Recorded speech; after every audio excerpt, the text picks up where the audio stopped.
നാടൻ പാട്ടിൽ വിസ്മയം തീർക്കാൻ വയനാട് നാട്ടുകൂട്ടം കല്ലാച്ചി ഗവൺമെന്റ് യു.പി. സ്കൂളിൽ എത്തുകയാണ്. സ്കൂളിന്റെ 100ാം വാർഷികം ഉദ്ഘാടനത്തിന്റെ ഭാഗമായിട്ടാണ് നാട്ടുകൂട്ടത്തിന്റെ കനൽപ്പാട്ടുകൾ അരങ്ങേറുന്നത്.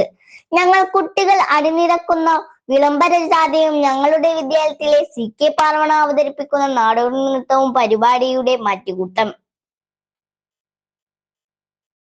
Kalachi government UP. സ്കൂളിന്റെ 100ാം വാർഷിക ആഘോഷം ഫെസ്റ്റോ വിസ്റ്റ 2024 ഡിസംബർ മാസം 19-ാം തീയതി വൈകുന്നേരം ബഹുമാനപ്പെട്ട നാദാപുരം MLA ശ്രീ EK വിജയൻ അവർകൾ ഉദ്ഘാടനം ചെയ്യുകയാണ്.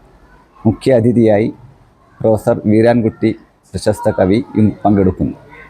ഇതോടനുബന്ധിച്ച് വിദ്യാർത്ഥികളുടെ വിളംബര ജാഥ, അതേപോലെ LSS USS കലാകായിക വിജയികളെ അനുമോദിക്കൽ, നാടോടി നൃത്തം, കനൽപ്പാട്ടുകൾ, മാത്യൂസ് വയനാട് നയിക്കുന്ന കനൽപ്പാട്ടുകൾ എന്ന കലാപരിപാടിയും ഇതോടനുബന്ധിച്ച് ഉണ്ടായിരിക്കുന്നതാണ്.